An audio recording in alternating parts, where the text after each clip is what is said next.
with VSSU for a very long time. Of course, MTAB Engineers has been supplying a lot of equipments to VSSU, like robotics, smart SIM, FMS, and all.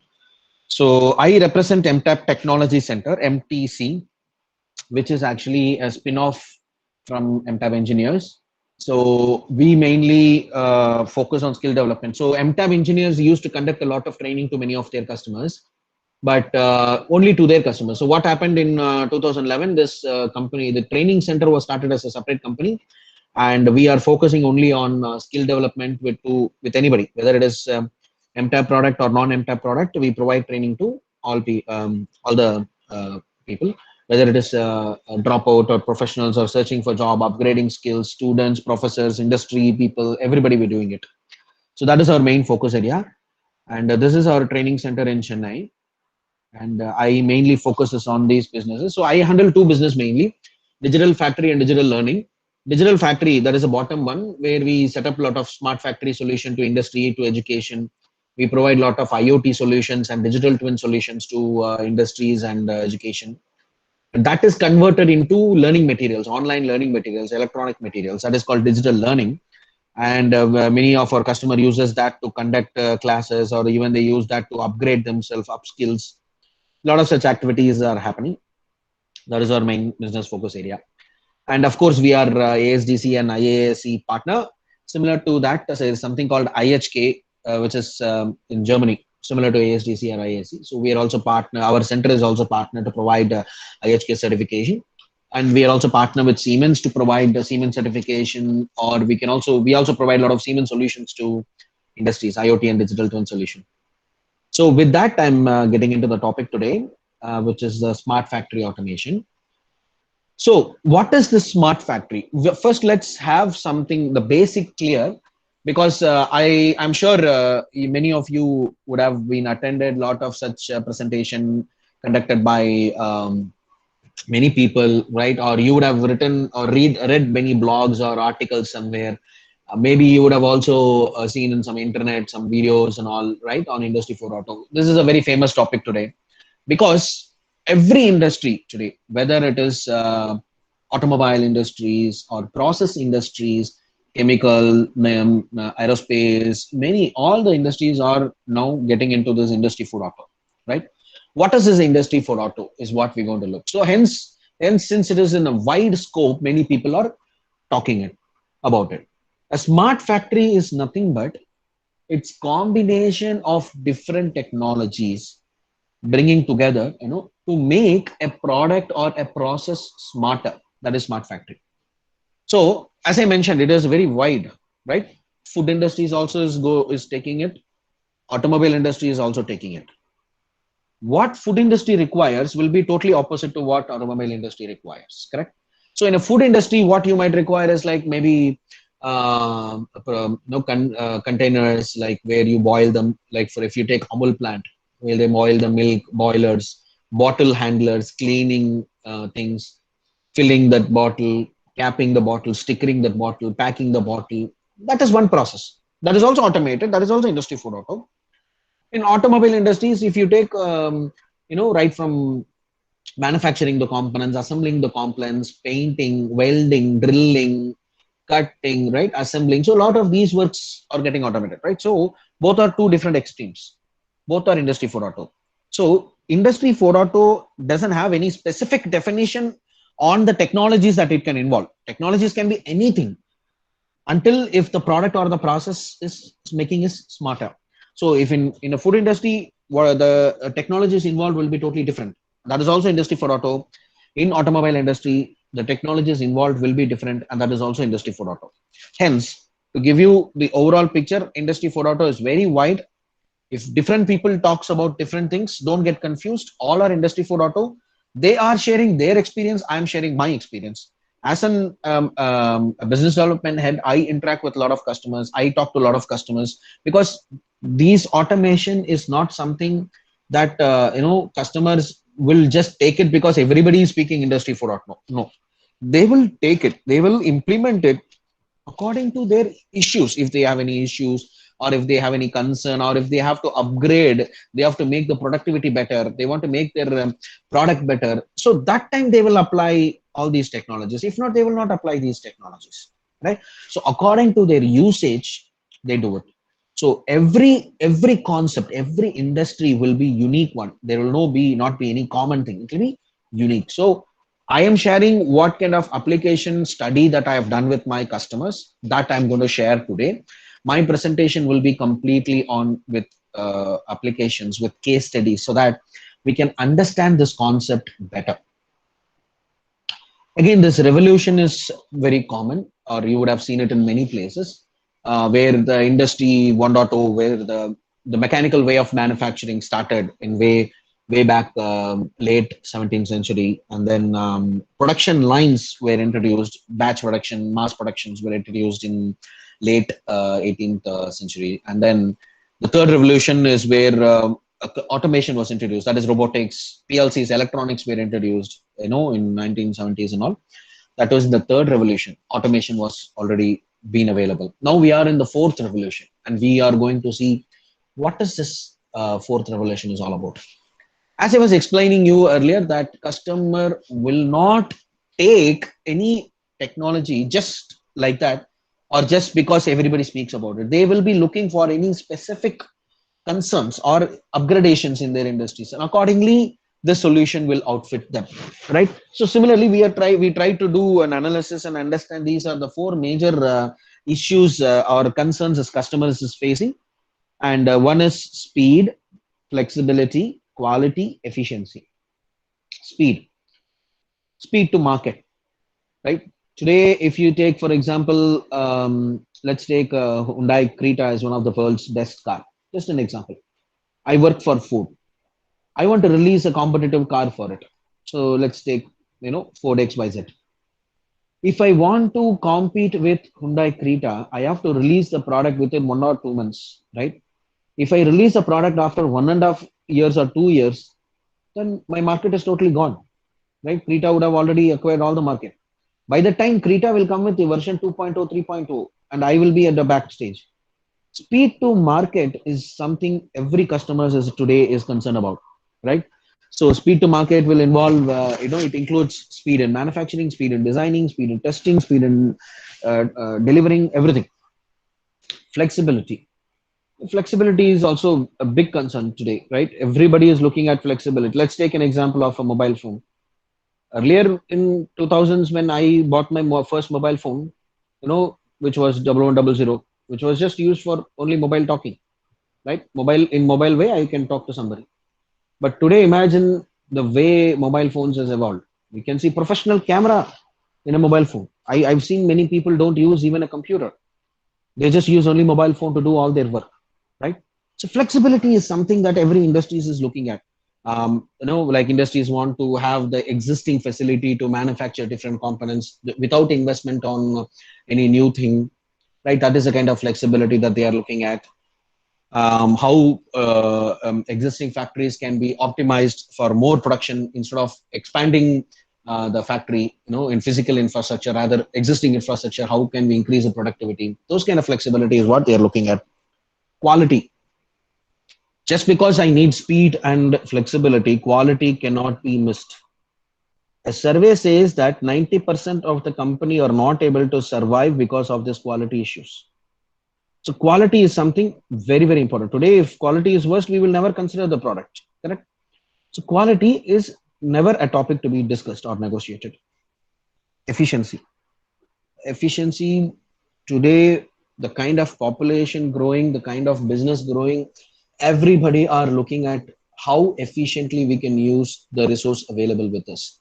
In fact, ISO policies are coming out with something called green certificate, where every industry has to be green certified. That is, energy utilized in the industry is optimized.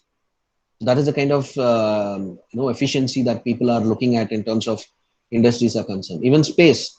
If you come to Bangalore, or if you come to many big cities in south, even Tamil Nadu, or even Delhi, Bombay for that matter, there is very large space constraint. Many industries are being sent out of the city to start the industries, people not able to commute there. A lot of issues are happening in many large cities. Those are issues. How we can efficiently use a, even if it is 1,000 square meter, how can we use it efficiently is what everybody is thinking about. So efficiency is something, again, people are looking at how efficiently we can use the resource available with us. Now, as I mentioned that my presentation will be on a particular application.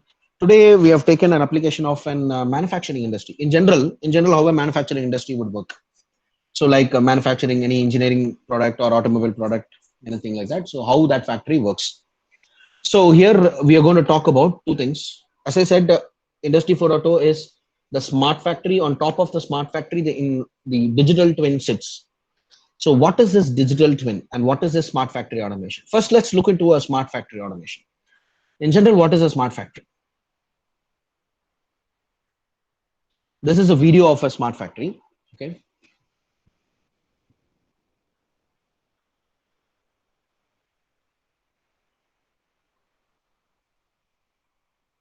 So when in a smart factory, usually the way it works is there will be one person sitting in a computer and programming the entire setup, hardware setup. You would have got the similar setup in your college also, if I'm not wrong. So here in a general, in an industry, what we will have as an infrastructure, we will have stores, we will have manufacturing area, we will have assembly area, we will have quality section. These are some of the very important departments in industries. Similarly, when someone designs an automated factory, he will define the same infrastructure. In a software, he will define like, okay, these are the infrastructures that is required for me: stores, manufacturing area, assembly area, quality area, right? So in that regards, here we have ASRS, automatic storage and retrieval system, as the stores.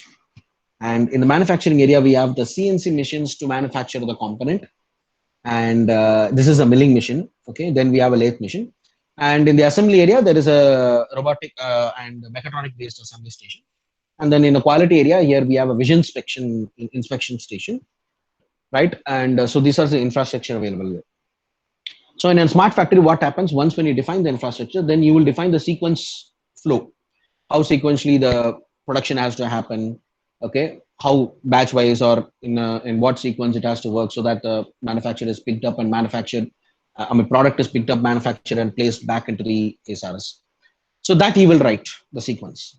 Since this is a completely automated factory, you could see that everything is with proper utilities like accessories. Like here we have robotic arm for automatic pick and place inside the machines and to the conveyor. We have automated guided vehicle. This is an automated guided vehicle that transports a material to different stations. And even the CNC machines is automated. Like for example, if you take this is the lathe machine. Even the door open close is automatic. Loading unloading is automatic. So we have a pneumatic or a hydraulic chuck where we can once when the robotic goes and plays the job, it automatically holds the job. That is the automatic chuck here. Right, so this is a complete automated factory. And here when I said smart factory, if you remember, where different technologies come into place to automate the factory, right? So here what all technologies that is involved. So we have CNC technology, we have robotics technology, PLC, pneumatics, right? And RFID communication system, mechatronics setup, where we have sensors, pneumatic cylinders and all put together make as a setup. That is the assembly station. Then we have image processing technology for the vision inspection.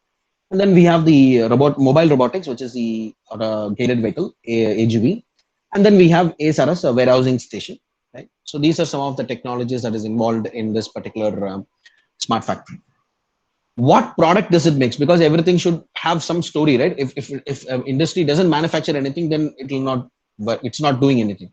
So here in the same way, this particular smart industry is manufacturing a bearing shaft assembly with a lock. So this is a lock. The lock got manufactured in the milling machine. The shaft got machined in the lathe machine, and the shaft got machined in the milling machine. Now it will go to the assembly station to get it assembled with the bearing. So the bearing will get assembled on the shaft, and then the lock will help to lock the complete assembly. that assembly process is going to happen. So in the manufacturing area, manufacturing process is done. In the assembly area, now the assembly is going to get completed. First, the bearing part. So you could see here in this video now how the bearing is getting assembled in the shaft is getting assembled with the bearing. Yeah, it's done. Now it will get locked.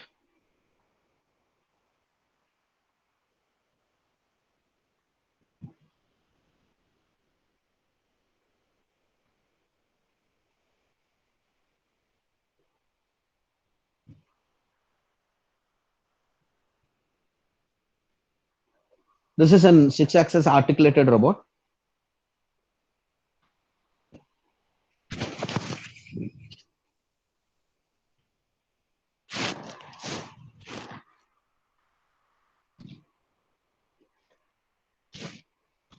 So now the assembly is getting completed.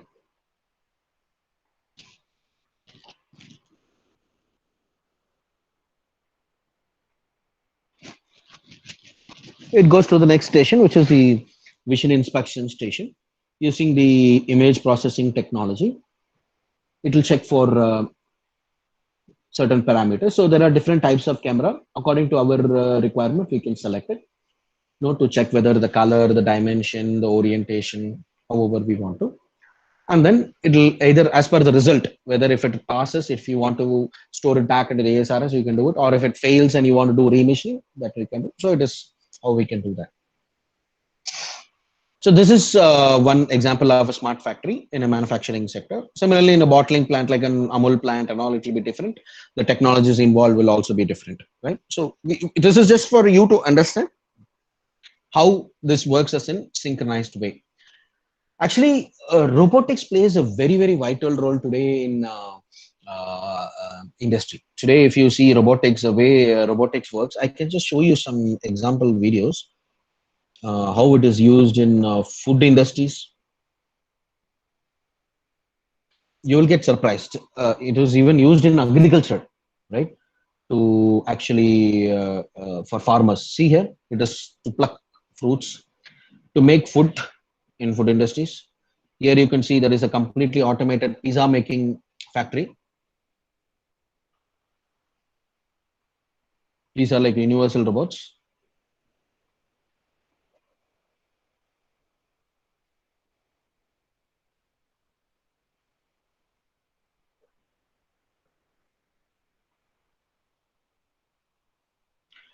A robot is used to make coffee in a coffee shop. So this is somewhere in South Korea, if I'm not wrong, where they have a coffee shop where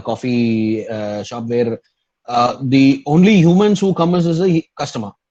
So once one customer comes into a table, he will have a touch screen where he will order what coffee he wants, and it goes to the bin, and from the bin the robot prepares the coffee using an automated guided vehicle that is delivered to the table, and they will pay using credit card or debit card or in payment gateway way. They can pay it and they can exit. So this is the way this coffee shop works, and this is in the agriculture where robots are used to pluck fruits from the tree. So here you could see there is a vision inspection camera using which it will first check whether the fruit is ripen or not, and then it goes and plucks the fruit.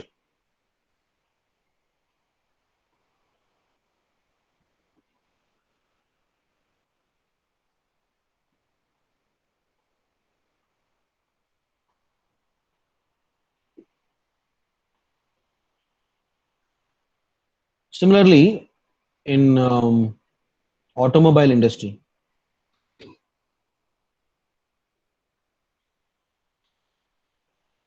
water jet cutting. These are something where robotics are very specialized because of the pressure handling and all. No, robot will be will be able to do that.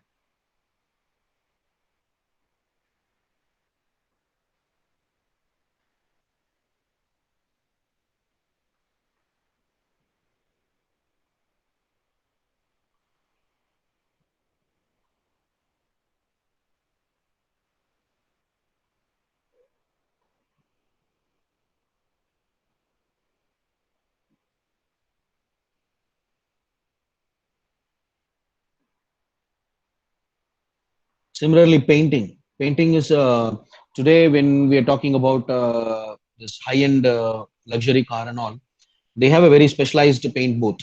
Okay, so where humans are restricted to go and things like that. So robotics is playing a very vital role in those areas and all, where they're able to easily paint, even dry. So after painting, if they have to dry it faster so that it goes better, then that is also possible. They put a kind of either UV lights, or they can even do heat generated way. This is like UV lights based. You could see how it is heating up and drying the plate, robotics. So that way it does these kind of applications.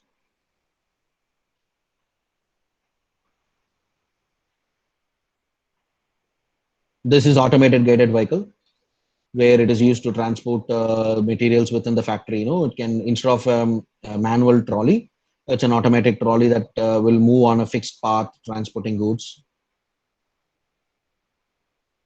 Similarly, there is this is for welding. Actually, I just want to give you one example here. The way robotics welding has grown to such a level is that we conducted. There is a workshop. There is a exhibition that happens every year in Bangalore, which is called Imtex, where we displayed in 2013. I suppose we displayed one machine with interface with robotics for automatic loading unloading. So that time, one gentleman came to my stall. He looked uneducated. With all due respect, he looked very uneducated. He came with a dhoti and all, and he came and asked me, "Can I get this robot? And what is the cost of it?" So I said, like, sir, I don't want to just give a robot to you, because I need to understand what is your application so that I can give you the complete application that will solve your issue. So he said, I am running a bodybuilding workshop. A bodybuilding workshop is like if you buy the lorry or a bus from Tata or Ashok Leyland, you will get only the chassis, and then on top of the chassis, we can build the body, the cabinet, and all. Right. So here he is running similar workshop where they build the body for the lorry and bus, even luxury bus they do. So there he is not able to get welders, the manual welders. He's not able to get, and even if they get, the aesthetic, the surface finish is not good. So there is a lot of aesthetic issues. So they want robotic welding so that aesthetic is done. But still, just not robotics welding will help you resolve this aesthetic issue. For him, what we gave him a solution is that it's a laser seam tracking welding. See, this is a laser sensor or laser reader, where it will first understand the surface. It reads the surface of where it has to weld. It will collect all the input on the surface roughness and gives this input to the welding gun, so that the welding will happen accordingly. So where you have to do more welding, where you have to do less welding, all those inputs will be given back to the welding gun, and the gun will do the welding accordingly.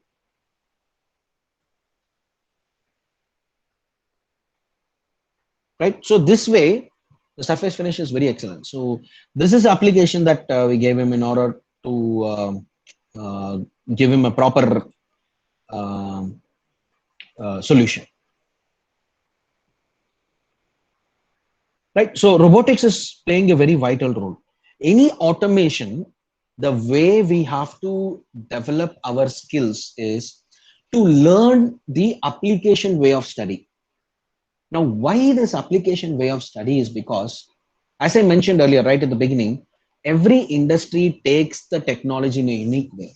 So now what happened is, every technology will have add-ons, will have different add-ons to it according to customer requirement, and make it as an application. Like, for example, robot. A robot is very simple. If you take this video, this is a welding robot.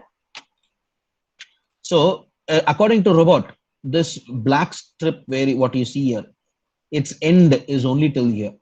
This is a welding gun. The silver color is a welding gun. That is a third-party equipment according to the robot. It is not a part of robotics actually.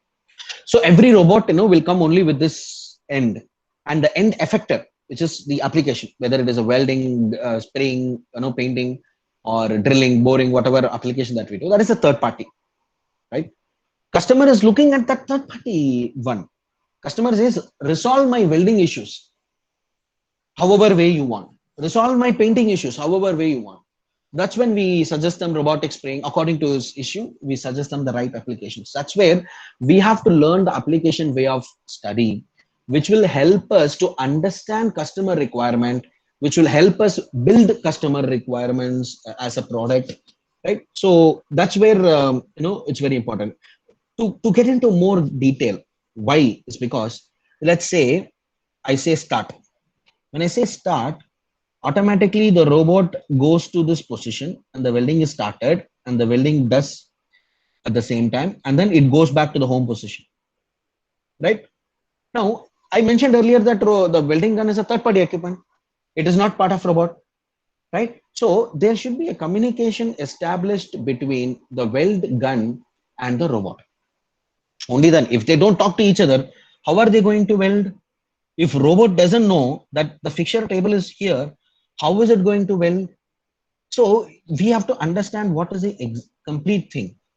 For example, I will just show you using our e-learning product. This is our e-learning product, Skillon 365. It is in our website. You can just go see. It's an online e-learning product. So you can see what are the courses that we have and what we do. So let's take one arc welding. And let's take one material handling as well.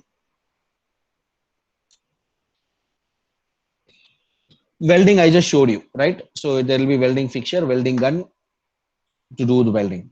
Now, if let's take an example of a normal, like we saw some video, right? Like how it is used in food industries or packaging industries. So there will be one conveyor, there will be one vacuum gripper. So the robot has to communicate to each other to synchronize the job and do it as one single job. If not, it is going to be very, very difficult. So that's where the way we have to learn is, you could see here. First, we need to understand what is a work cell, what is a complete cell, how to create it. Then, what is the end effector? Like here there's a gripper. Here it is going to be welding gun, right? We are going to weld. If it is a drilling, then drilling gun. If it is a painting, then painting gun. How to create or how to attach, how to configure the application, that is the end effector. Then how to establish a communication between the robot, fixtures and the applications. So that is called IO configuration. So the robot will have its controller. It has to be connected to the various parts for it to understand what it is doing. So that IO configuration is very important. Then comes the programming part. So in the programming part, then we will teach how to write a program. So program is there. That's not the only part, or that is the important part. Say for example, in a program, you have to call the welding to start. So it is going to give signals to a third party equipment. How to include that program here, how to write that. So for that, first we need to understand what is a third party application, right? So that's where we say the way we have to learn is application based, because we understand what are the other third party equipments attached to it and how to call it and make it as a complete solution. How to create an entire solution is what we are trying to teach over here in our e-learning product. So robotics is playing very, very vital role today in across every industries, whether it is automobile, food, chemical, everywhere robotics is playing a very vital role. Now I am getting this question in most of my webinars, sir, whether this automation and robotics will take away our job or it is going to reduce humans. See, first let's understand that there are a lot of issues and concerns that the industries are facing, due to which these are introduced or these are implemented in industries. Let's take some example of hazardous or harsh environment, like nuclear fuel cell, or you can say like chemical industries, where the environment is very harsh. Humans cannot be exposed over there. Their robotics is coming in. And because of human errors, fatigue happens, accident happens. We've heard a lot, like the one in Visakhapatnam, there was a big accident. Even in Tamil Nadu, the Neyveli thermal power plant, there was a boiler blast happened because of this error. So a lot of such errors can bound to happen. So where it is very, very critical, robotics and automations are introduced. Which is very dull, repetitive, or unskilled work. If you go to down south in Tamil Nadu, and there is a place called Sivagasi, Madurai district and all, Sivagasi district and all, where they manufacture matchbox, right? there every day, people come there to do some work. How the way packed is. Every day they come, count the sticks, place it in the box, count the stick and place it in the box. This is what they do 9 to 10 hours a day, 300 days in a year. People are tired. They also want to have something different. They want to uplift their work and say carrying heavy lift like loading, unloading from a vehicle, right? So these are some of the issues that customers are facing and want to overcome with some solutions where automation is being introduced. It is not going to take away any of our job, but it is going to uplift our life. So rather than doing an unskilled labor, you will be now skilled with robotics, automated way, or automation technology, where somewhere that knowledge you will be using, and you will be working in an industry like to maintain this factory, to program this entire automated factory, or to design and operate the entire automated factory. So it's getting transformed into different jobs rather than jobs are not being taken away. So till now, what we discussed is on the hardware part, okay, how a smart factory works. Now we are into the digital twin concept. So digital twin concept is, what do we mean by digital twin concept is, whatever physical product or a process we have, we are trying to develop that into a digital environment to check, analyze its performance and its characteristics, its behavior, and try to optimize it if required. That is called digital twin. So let's understand that with an example, with a case study. This is a very big warehousing station, like warehousing in the sense, you would have seen that video in Amazon, like in Google, like Amazon warehousing or Flipkart warehousing, how big warehouses are. So this is somewhere around 750-meter by 500-meter length is warehousing stations, right? So this there is one company in Noida who makes this kind of automated factory to some of these industries like the Tata Click, Jabong, or Amazon, Flipkart, and all. No? So for some of their warehouses, they design this and manufacture and supply things. Recently, they got an order to supply one of this warehousing stations, but their delivery time is almost 12 to 15 months, which customer is not ready to wait, right? So again, these warehousing stations are not something standard product that somebody can manufacture and keep it ready. No, this is something very unique. You see that how big it is. Every warehousing will be different. It could be either 800 by 450 or 500, or it could be 1000 by 500. The size will totally vary, and customer will define what is the size of this pallet, which means how big is my job, okay, how big I need this, what will I place in here. All those things will be defined by customer. Only then I'll be able to design, right? So they called us for a solution because they said, like, why don't you come and give us some suggestion, give us some solutions, how to reduce this time, right? I want to give it as fast as possible because customer is not ready to wait for 12 to 15 months, right? So we went and did a case study to understand what is the process and try to give them a solution. When we went there, what we understand is, once when they complete the CAD layout, right? They straight away take the CAD layout. Once when they complete the design, they take the CAD layout and they go manufacture things and then come and assemble it. When they assemble it, they're facing a lot of interfacing issues. Like, for example, this is a rail. The rails will not be parallel. This connectors cannot be connected. The neck bolt will not sit properly, right? So a lot of these issues will come during that assembly time. So again, they have to go change it in the design, redesign it, and then go take the CAD layout again, remanufacture it, come and redo it. So they're going for a couple of iterations, at least 2 to 3 iterations, which is a time-consuming job. As soon as when you get into manufacturing will take its own time because that's a physical work that is involved, right? If it is a steel, I have to take the steel, cut it properly, manufacture it properly, paint it properly, then dispatch it. So it will take its own time. Plus, every time when I go for manufacturing it, my manufacturing cost will increase. So if I have to go redo it, no one is going to do it free of cost. They will be charging me. I have to pay for them. So that is increasing a lot of cost, right? So they want to reduce both cost and time. How to do that? That's where we gave them this digital twin concept. What is this digital twin concept is, before you go to manufacturing. So what I was mentioning is that as soon as when they design, they take the CAD layout, they go manufacture it, right? They assemble it and they find that issue. After assembling, then they will connect the motors, wires, switch it on and see how it is functioning, right? Again, there will be a lot of issues. Again, go redesign, reassemble, re-interface, re-functioning. No. Digital twin concept is once you design, in the design phase itself, we will see how this was behavior, how it is working, and if everything is fine, then we will go for manufacturing. Thereby, I'm reducing cost and time.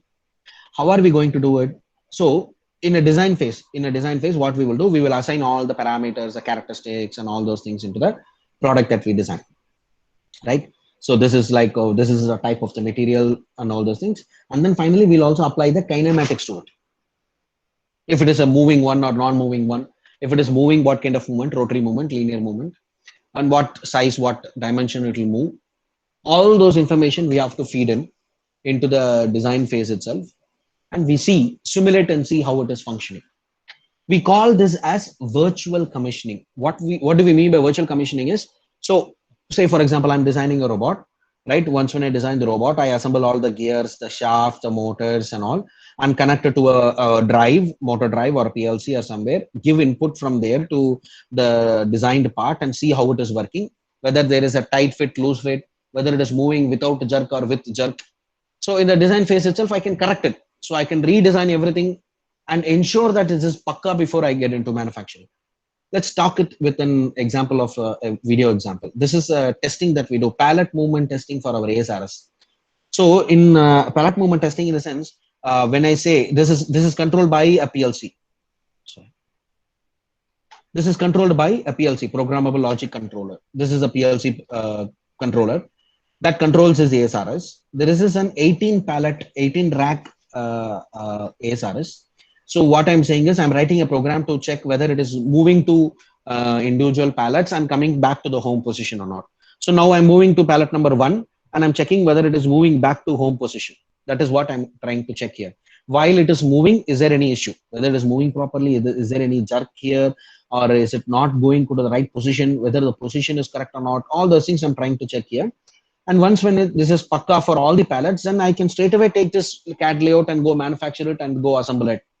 Right now, every time it doesn't need to be a problem with the design. It can also be a problem with actually the program.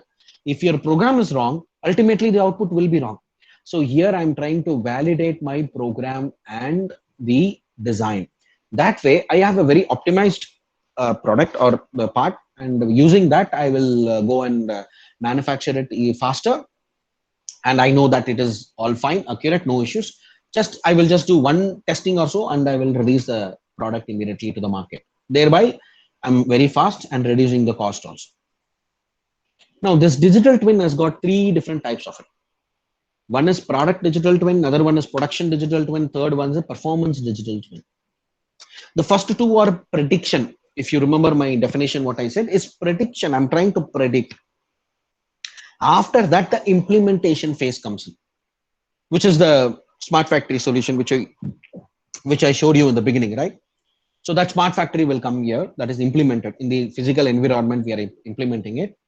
Then the performance or digitalization comes in. What is this performance digital twin? Is analyzing the current functioning. I mean, when the first 2 is predicted and in between the implementation phase comes, the implementation accuracy can be anywhere between 90 to 100%.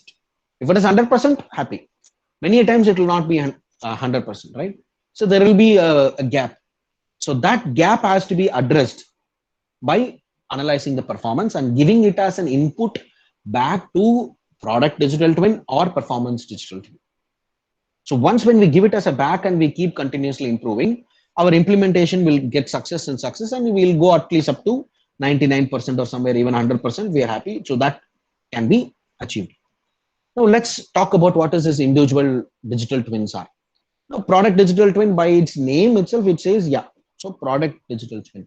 We are trying to develop a product in a virtual environment, trying to see its behavior, its performance, analysis, everything, and ensure before I release the product, it is optimized, and when it goes out, it goes faster and better. Let's take an example of our CNC machines. We ourselves are CNC machine manufacturer. So recently we delivered a 5-axis CNC machines to one of our customer. So they want a rotary table, A and C axis table placed on top of the VMC table, and that will make the 5-axis, and that they will do some machining work on it. So for that, what happened is we have to do an axis movement testing when we do it. What do we mean by that is when I keep the table here with the existing cabinet, when I move the all the axis to the extreme ends, is there any accident happening? Whether the table is going and hitting the cabinet or any part of the machine. If that is the case, I have to upgrade the machines accordingly or the cabinet accordingly, right? If I do this in the physical environment, what happens is, say if it is going and hitting the cabinet, then I have to scrap that existing cabinet, go rebuild the cabinet and come and assemble it. So thereby my cost is gone, my time is also gone. So rather, if I do it in the software, if it still goes and hits the cabinet, I can simply just redesign it in such a way that it doesn't hit, and then give the new layout to my vendor so that he can manufacture it accordingly. So that is product digital twin. Production digital twin. Remember the first example, the concerns of customers which I told: speed, flexibility, quality, efficiency. Speed. Speed to market doesn't mean just designing the product faster and testing the product faster. Also, how fast you are producing the product. That's also very, very important, right? So production digital twin is nothing but how optimized is our production unit. This is a video example of it. I'm trying to optimize the space, the energy utilized, the time utilized, and all those things. So it'll give us all in the virtual environment. It'll give us all the details about it. We can do a lot of if and else but conditions here. What if I do this? What if I increase it? What if I decrease it? All those conditions, constraints can be put here, and that can be taken out as a data and analyze it. Then we can go for implementation. So we call it as a greenfield project or a brownfield project. Means if it is an existing factory, if I have to optimize an existing factory, that is brownfield project. If it is a new one which I'm about to implement, then it is a greenfield where I can first I will determine this is my output of the factory, then go designing and making sure that I have proper infrastructure in place, optimized infrastructure in place to get that output, and then go implement it. What if it is an existing factory? So let's take, I am the optimizing engineer. I want to optimize it. I say there is a Honda bike factory which needs optimization. Say generally it is manufacturing about 300 bikes a day, but it should actually do 400 bikes a day. So he's calling me and asking to get some solution to how to improve it. So in order to do that, I need the factory for about 1 month to do all these if and but conditions, improve things, decrease things, all those things I have to do and test it out and then give him a solution.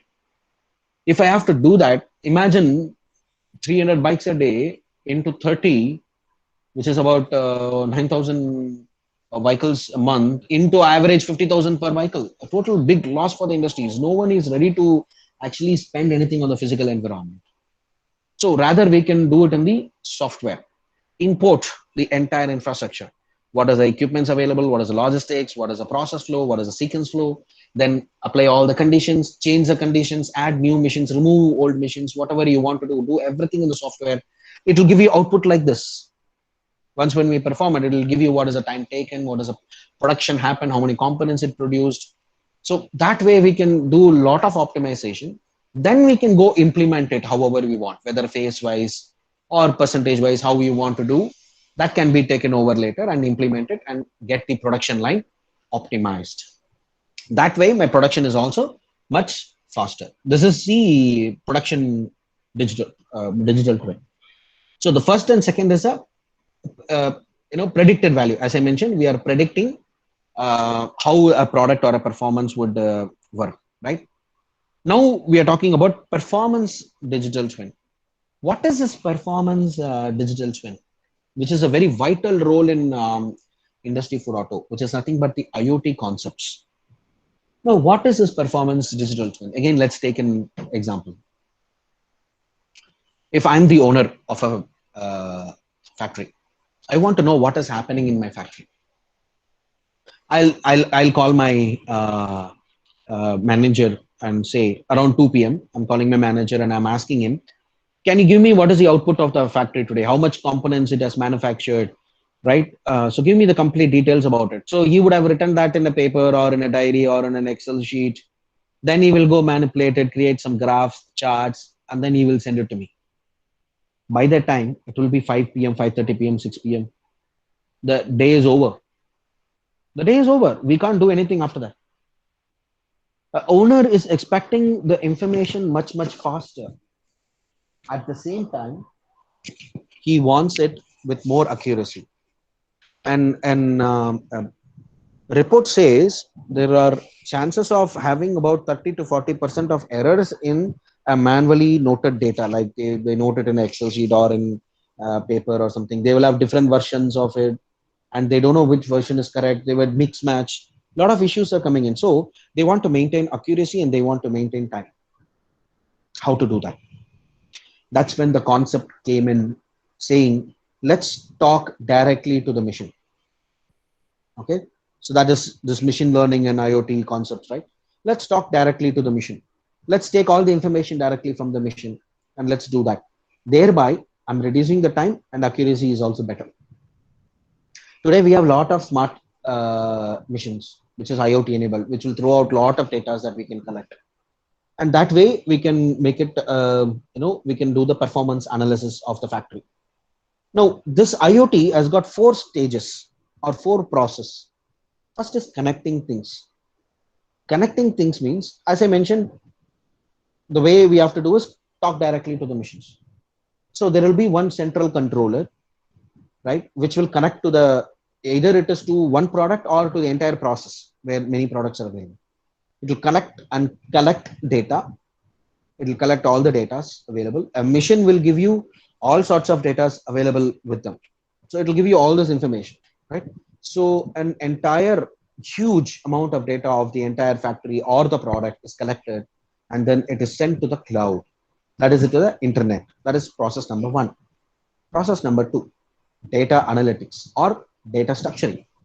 So in a factory, there will be one owner, and there will be one manager, and there will be one maintenance engineer.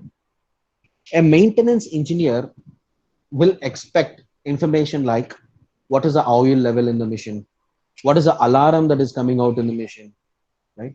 When is a maintenance, preventive maintenance due? These are some of the information that he requires. An owner doesn't require that information. An owner might require, say, for example, how many components have been manufactured today? What is the uptime, downtime of the machines? What is the total output of the factory? So if different people needs different information. So the data analytics is to structure the data accordingly and give the right data to different people. Application development. Today, this presentation is very, very important, right? However it is, if it has to be presented well. If not, it is going to be very difficult for somebody to understand. So for example, let's take if there is 1,000 lines of data, whatever I have noted, right? There is 1,000 lines of data. My owner is asking me, hey, can you give me what is happening in the morning shift? I just give him the 1,000 data. I'm telling him that, sir, it is very accurate because it is given by the machine. And it is very fast. I'm giving you, whenever I ask you, I'm giving it to you immediately. 1,000 lines of Excel sheet. Nobody will have time to read entire 1,000 lines to understand what is happening, right? They want the simplified way or easiest way and faster way of understanding things. That's where application development plays a very major role in how we can display the information so that they can grasp or understand it within few seconds or few minutes and then go on to the next work. So if it is an owner, in a day, the owner might happen to meet many people. It could be manufacturing, purchase department, accounts department, HR department, sales and marketing department. Many people he will meet. He can't spend the entire day only in manufacturing to understand what is happening. So presentation is very important. Today, even if this smart factory presentation, if I would have done it without audios, videos, rather I give you a textbook and ask you to read, you will still be able to understand, but it will take time. So that way, even our e-learning is also built in the same way. If instead of book, we do e-learning, e-books, is because the understanding is more faster and better. That is where everybody is looking at right now, so that they can reduce their time. With less time, they can learn more, right? So application development is a very vital role in the IoT concept. The last one is the deployment. We have to make it live, right from collecting the information to sending the information to the cloud to the structure to the analytics to make the data are structured, segregated in a way that we want, then display it accordingly with more color graphs, charts, so that it is easy for us to understand rather than just a text, right? So that we have to make it live, and we can log in from any part of the world to see this. It's we need not be available in a restricted area. We can be anywhere. We just need an internet so that we can log in and understand what is happening in our factory. So this is IoT. Even in fact, IoT is something very relevant to manufacturing industry, which means mechanical students mechanical students has to learn this IoT concept. Please understand, when I said in the beginning, customer takes all these things, technologies, depending on their issues and solutions. So the application part, where it has to be applied, is very important. So manufacturing industry is applying it. Yes, you have to learn. Chemical industry is applying. Chemical engineering students has to learn. Even in civil industries. Today, do you know that how smart homes are built? You might be seeing in an advertisement. Actually, smart homes are a very old concept, where using a remote control or using a mobile app now, I can control my home. I can know what is happening in my home, right? These are some of the smart things. So civil department should also learn, because today we are talking about smart switches, smart control systems, right? And so, of course, computer science and IT, no other way you have to. But at the same time, they should add connectivity, how it connects, what kind of way it connects, and what kind of information that it collects is very important. So IoT is something, it's a concept where it is very important for everybody to have the knowledge right now, because every industry is going into IoT, and the expectation from the industry is that the person whoever comes has got knowledge in it, so that they need not hire a separate person for that. So that is very important. That's where IoT is important for everybody to study there. This is a small bottling plant. So I was talking about how different industries work. This is one bottling plant where like Amul plant or something. It's a miniature one rather. So how it automatically picks up the bottle, fills the bottle, caps the bottle, and then dispatches it, right? So that way here. So today what we saw is, today we saw the smart factory, the hardware one, how different smart factory works, right, in an industry. And on top of it, how this digital twin helps them make it much more smarter in terms of getting the feedback, giving this feedback in the product and production, to ensure that implementation optimization happens, or optimization in the implementation happens, and then we get a better result, right? So that is what we saw today. So with that, I'm done with the presentation. I just want to brief you about our e-learning and our my work. As I mentioned, the two divisions that I handle is digital factory and digital learning. Digital factory is all about how smart factory works, IoT concept, digital twin concept to industries and all. Those knowledge are transferred into digital e-learning product. So we have e-learning product in different technology like CNC, robotics, automation, pneumatics, PLCs, even industry for auto. Now we have processed about how it will work for plant optimization, shop floor designing, right? Robotic cells, how robotic cells works, how the entire application works. This is our e-learning product. It is a very interactive e-learning product, which means that it will allow you to actually learn with a lot of audios, videos, and all, and as I mentioned, how fast you can learn, less time, learn more, is this concept is all about. So it comes with a lot of videos to make you understand it better. So for instance, let's take application in robotics. Today, robotics, I was just explaining you with a video how different robotics are used. However, if you take, there are much more different applications. So actually there is a voiceover in the background that is running. But the online app, the Google Meets, is not picking up that value. I can hear that actually, but many times that doesn't picks up that volume. But if you're able to listen, that is great. So this will actually take you through what are the different applications that is available in the industries, and how that works. So if you want to know what are the different applications, and how that works in industry. Here it will give you all those data, and then it will also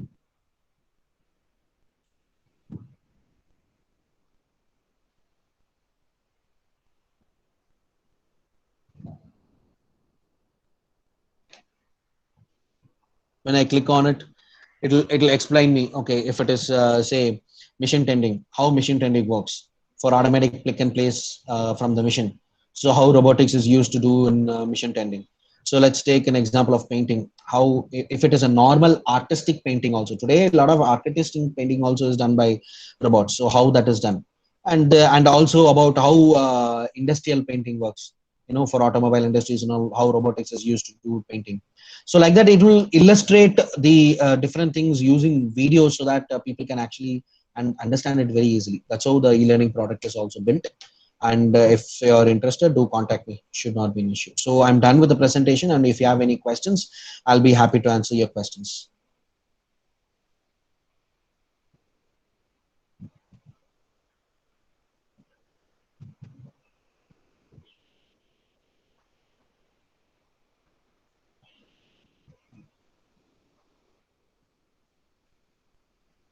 So I could see some of the questions in the chat screen.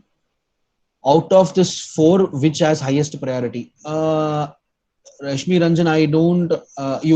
Is this pertaining to that slide where we was talking about speed? Yeah. Okay, so speed. I mean, sir, if you ask me whether you want the right eye or the left eye, which is your answer? What is your answer, sir? For I don't know exactly what is the priority. Actually, industry speed is a core value of an organization, Correct. but all are so how will take a priority out of No, four? no, Which there is one no is priority. That is a collective idea, sir. So digital twin IoT will help you to achieve that collectively. So when I say when I'm doing the design, so it will help me to achieve the speed using digital twin. That will allow me to achieve the speed faster. And then when I go for doing that, flexibility is also attained there, right? When I do both these testing, anyway, I'm going to test the quality things, whether there is an error, whether there is an issue. but it depends on the also industries and because some industries are for our environment and Hindaluka Aditya Villa Group, our quality is very important. So we will giving the first priority, the voice of customer. We want do zero voice of customer, nothing. So that is, I hope this is from person to person like that. I Correct, hope. correct, correct. No, that is also there. That is also there, of course. But most of it now it's becoming competitive, right? So people are saying I have to run in the race. In that case, then yeah. But our core values, speed is one of our core value. Course, speed, patience, seamlessness, integrity. So these are all our core values. So speed is there, but apart from efficiency and quality, and one more is flexibility. What have you said? So that's I told which one is your from your presentation which you want to contact the priority. In our organization, speed is first is core value. As you rightly said, depends on people's input. What people wants, that is also there. Correct, sir. Thanks for that input, sir. Hope can you hear me, sir? Yes. But nice presentation. I hope lot of people learn lot of things because this type of things should collaborate with the industry and academic. That is a very learning session. So Correct, correct, correct. that is very such a Thank you great so much platform for your. BSW is organizing for the students or professors or whatever. Thank you. Thank you so much for your. It's really a great input for me. Okay, and is the maintenance of robot. So that also depends robot to robot and application to application. So welding robots, spot welding robots requires a very high maintenance. The normal material handling requires low maintenance. It depends on the applications. Okay. Exactly. Robotic is a very vast. So we have not studied in robotics. So that's Actually, why I robotics, asked. as I showed you some video in Yeah. agriculture and all, it is like very surprising, and it is like something very knowledgeable. So it is now people are looking at those kind of different areas where robotics can be used. So it is growing Yeah. very wide, sir. Yesterday also, Mr. Paul from IIT Kharagpur, I have a debate on robotics by replacing. Yeah, Okay. today a lot of work will be done by robotics. That's why I'm agree. But Mr. Paul is very experienced person and his presentation is very high level. But there is some debate on that. Okay, thank you. Thank you so much, sir. Arvind Tripathi, sir, thank you so much for your advice, your feedback. Yeah, can I ask you one question? Yes, sir. Go ahead, sir. Of course. Actually, this Industry 4.0 and flexible manufacturing systems. What is the basic difference? How do you elaborate on this particular topic, like flexible manufacturing and Industry 4.0? No, there is no much difference. So we call it as when we call a system, a flexible manufacturing system is all the scale on what scale we are doing it. When we say Industry 4.0, where the entire industry is getting uploaded to it. When we say flexible manufacturing system, it could be a particular cell. In an industry, there could be like in a big industry, like say automobile industry, there could be only one part which might get automated. So there could be some robotics painting shop. The paint shop Okay. get automated. So that's one cell. So that is flexible manufacturing cell. Industry 4.0, today we are talking about interfacing even IoT and digital twin concept on top of it. So Okay. manufacturing cell is actually from Industry 3.0. So which was being implemented. Automation was already implemented. On top of it, we are trying to do this digital twin and IoT concept and things like that to make it much more smarter. Sir. Okay. I hope that answers your question, sir. Yeah. Thank you. Great to meet you, actually. And Yashraj Pandey, I'm very much enthusiastic in documentation like factory.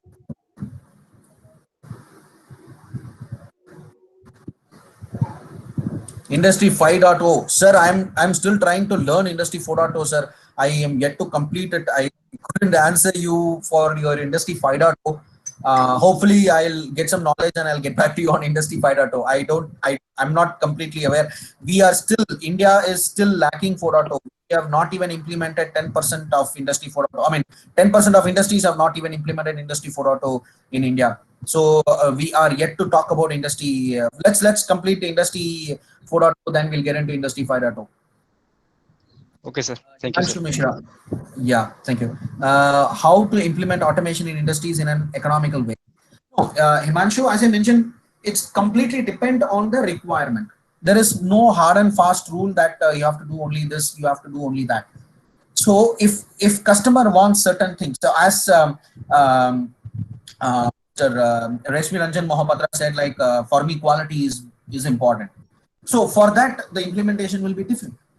For someone who says, I need quality, I need speed, I need efficiency, there the implementation will be different. So their involvement will be different.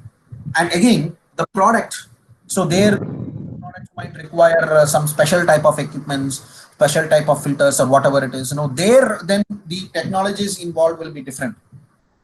So we can't establish the way the cost that easy. So it's an application study. There is no what do you call there is a lot of practices like lean manufacturing practices and things like that, right? That kind of implementation is yet to arrive in the automation field, is because automation is very, very wide, and it's completely unique solution that comes out. It's only depending on how we build it and what customer needs, and we do it. So for example, I showed you one laser seam tracking welding video. A normal welding robot plus laser seam tracking. If a normal welding robot comes, roughly it will come around 40-50 lakhs a cell, a complete cell. Okay, but when we add an laser seam tracking, additionally there might be some 15-20 lakhs adding up on top of it. Now it depends on what is this application, how he needs it. End of the day, welding is welding, and whatever, if he needs an automatic welding, I'm given the automatic welding to him. But if that resolves his issue is where the question is. So that accordingly the cost will vary. There is no definite hard and fast rule as of now in that, Himanshu. Hope that answers your question. Hello, sir. Yes. Hello, sir. Yeah. Go ahead. I have a question on that. Why it is named as Industry 4.0? Any reason behind giving Industry 4.0 as a name? No, it is. They call it as a revolution. number of revolution, industry revolution. We are in the fourth revolution. So the first three revolution, I had explained you what it had happened. Now we are in the fourth revolution, and what we are doing in the fourth revolution is what we are talking about. Okay, sir. That's just Okay, sir. Thank you. culture. Yeah. So Sanjeev Thank you. Surya, as a mechanical engineer, what should be your advice to us to learn different concept of digital twin?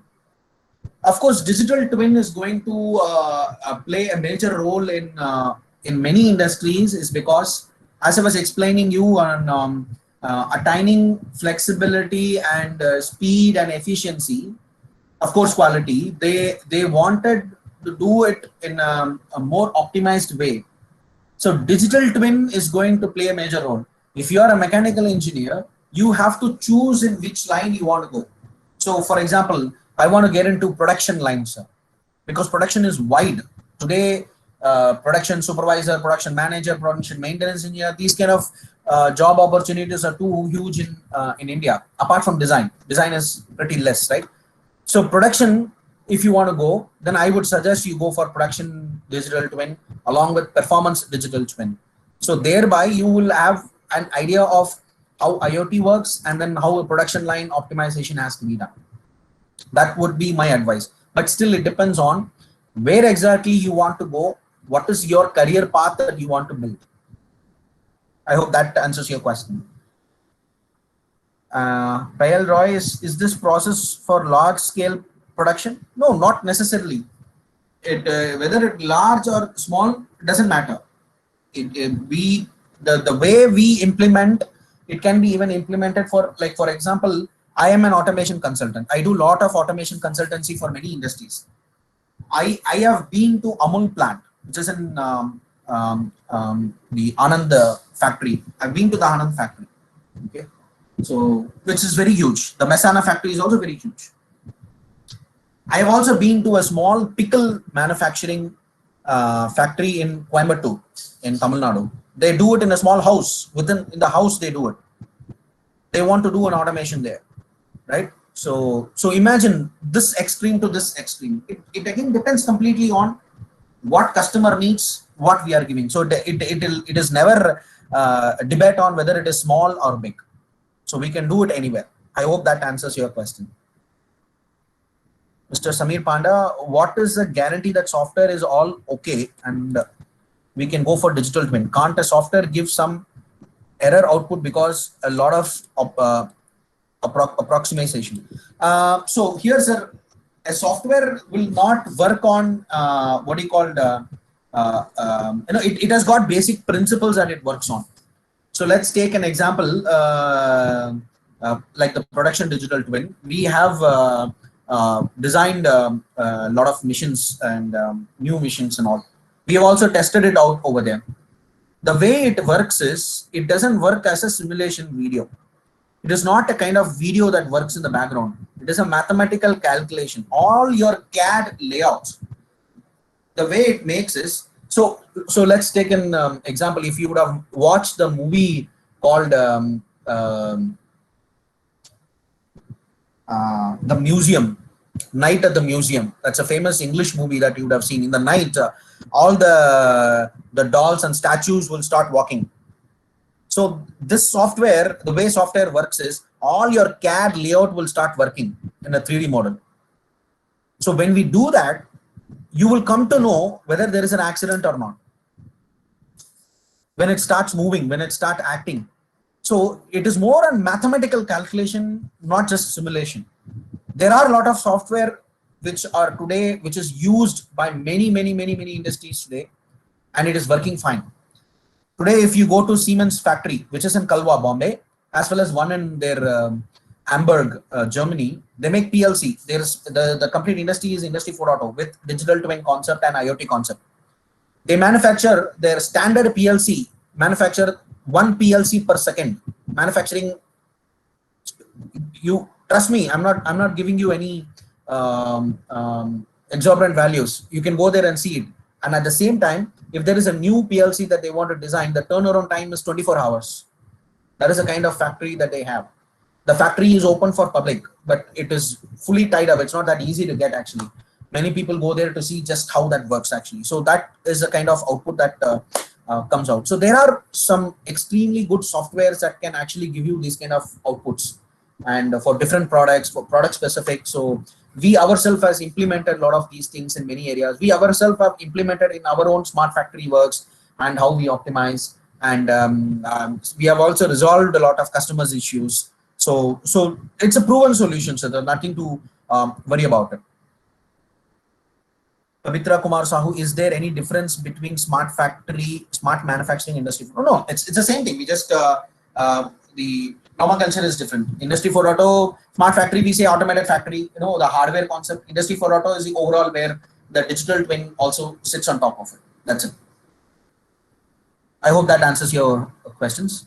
Himanshu Mishra, what are the types of framework used in software automation testing? Sir, you're getting more deep into technical aspect. I couldn't answer that actually. Software automation testing, you're talking about, like how do you test whether this is working fine, or if you mean like, can you unmute yourself, Himanshu, if you don't mind? Okay, yes. Okay, what are the so if say for example I have a mechatronic based one, so it depends on what are the components that we have and what is the controller. So if I have a PLC controller and there is a lot of sensors and pneumatic items in it, like it's basically a bottling plant or in a process industry. Okay, if I have some HMIs and PLCs and things like that, the way the framework works is, first is the design part. Then after the design part is done, we call it as virtual commissioning part. Virtual commissioning is when we assemble it in a physical environment. We are trying to do the assembling in the virtual environment. How do we assemble it? And after we assemble it, then there will be an interface between the controller and the design that we do. It's a very huge process. In a virtual commissioning, we have to assign points. We have to assign the connectivity points, the kinematics points. Then we enable the controller to control the entire setup and see how that works. So if you ask me the framework itself is a steady, separate subject to study and practice it. I hope that gives you an overall idea on it.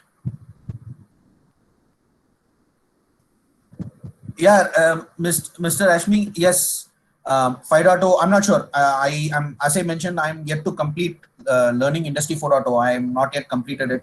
So I'm really not sure about what 5.0 is talking about. Maybe artificial intelligence or maybe something related to that. So I'm yet to understand it. So I'm not into 5.0 yet to answer your questions on that. And Deepak Sahini, will there be any next generation of Industry 5.0? Yes. It's again answering your same question. I'm not sure exactly if 5.0 is coming up because we are yet to implement 4.0 in our country. So let's complete it, and yes, we should be enthusiastic enough to go to the next level. Samarth Shukla, technology has always been evolving. So this answer to your question is yes. Oh, okay. I have a small query for you. Thing is that you are a service provider, or you are doing an implementation, your organization. We do both. So for example, if customer needs a digital twin concept, so as I mentioned in my presentation during when one of the customer wants a digital twin concept to reduce the time in manufacturing for some of their components, so that time we gave only the service. In some places, we also do a complete smart factory setup. So we don't do any large-scale smart factory setup like for especially players like Birla, Aditya Birla and all. That's too huge for us to do. But we do at a very small scale. We implement things at a very smaller scale. We do a lot in education sectors as well. So yes, we do implement and we do surveys also, to answer your questions. Why India is lacking in adopting Industry 4.0? Abhishek, I'm yet to understand that actually. We are trying to do a lot of survey with many industries to understand why they lack, what they do and things like that. But the problem is, understand that India's backbone is also MSME. We have a lot of small MSME companies as well. And so MSME companies will not adapt things much faster because they are very small scale. They are dependency on knowledge, skills, funding is all or different from ways of way the MNC, right? First thing is a skill. They need somebody to be associated and get things implemented. See, let's take an example of our own industries, or let's take an example of you, all our students here. How many of you want to work in an MSME company? All of us want us to work in MNC. I want in design work. I want to go to a Honda company. I want to go to Hyundai. I want to go to Maruti Suzuki. Do you know that most of these top industries don't do the designing work by themselves? Many of the MNC company requires a much more brilliant people like you, and there the opportunity growth is much more better actually. I am an example for it. I was working for Microsoft, for your kind information. I was working for Microsoft and I shifted from there to MTAP. MTAP is an MSME company. So I did not look for MNC. I looked for opportunity to grow, opportunity to use my skills, where they can use my skills and how I can help a small industry to go to the next level. That I was thinking. You people should also think about it. Let's try to the MSME companies. They are also looking at some energy people adding in, giving them confidence so that they can implement things in a much faster way. This is just my observation. This is not my answer to that question. Answer is yet to be figured by the government itself. The government has started a lot of initiative to understand where the MSME industries are going. What is a kind of IoT implementation or Industry 4.0 implementation have been done today? Because if you take the MSME, has started a lot of training institute, incubation centers in many places. They are encouraging IITs, NITs to start a lot of incubation centers. Thereby, the MSME can, with less investment, they can actually use these facilities to develop themselves. They are also trying to give a lot of loans to develop themselves. Now this Corona, post-COVID-19, I feel the automation will grow more because of a lot of conditions like the social distancing will continue. They will give us a good practice, as a good company practices that will be implemented to do that. So I feel that it should develop hereafter, and let's hope for the best. But that is a general feedback to all your students. Thank you, Deepak Saini sir, for your feedback. Thank you, Abhishek. And if there is any questions, yes, please go ahead.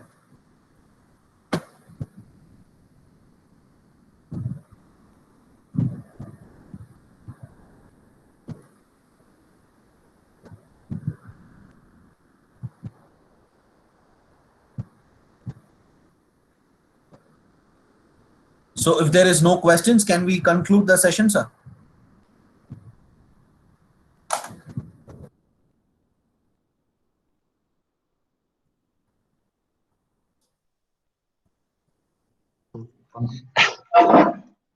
Hello. Yes, sir. Participants, if you have any query, you can go ahead.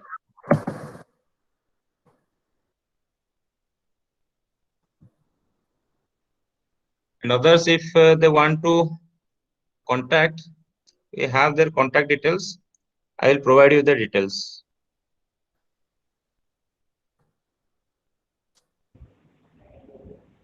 Hello, sir.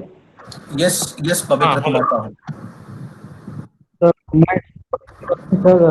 sir, can you provide all the PPT and video lectures? The presentation has been recorded, so that will be sir. shared. Okay. Okay, sir. Thank you.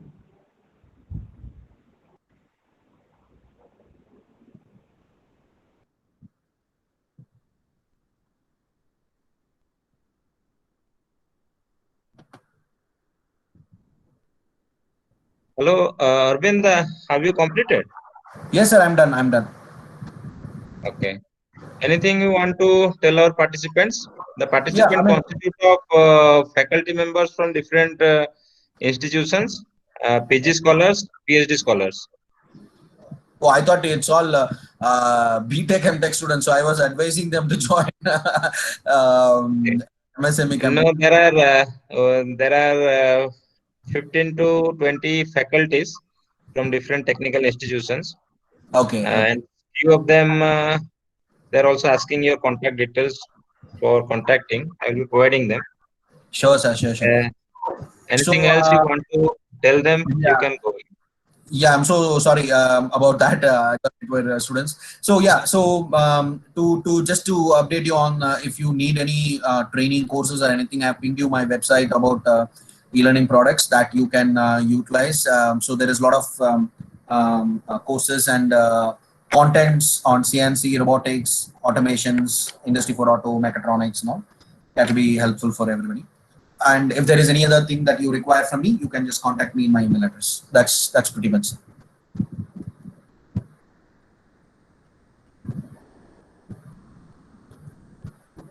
So nothing much from my end, sir. I'm done for the day.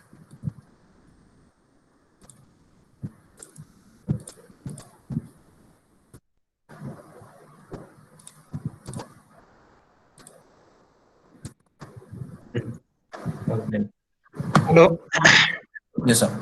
Hello, participants. Thank you for your patience hearing. Now, may I request our head of the department, Dr. Kamal Pal sir, to thank Arvind from our behalf, on the behalf of our university, and specifically on behalf of Professor Debudatta Mishra sir.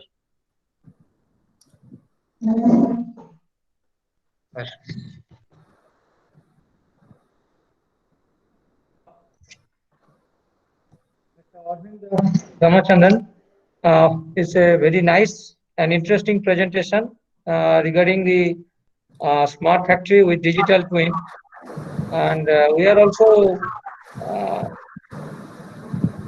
following your lecture, and we have also thought that it will be very helpful for the researcher because this is a industrial case study oriented lecture, which is highly helpful for the PhD students, MTech scholars for their future work. And I also thank you on behalf of mechanical department, production department, as well as a coordinator of this seminar, that within very short period of time, you are responding our invitation. Thank you, sir. Thank you so much for the opportunity provided, sir. Pleasure is mine.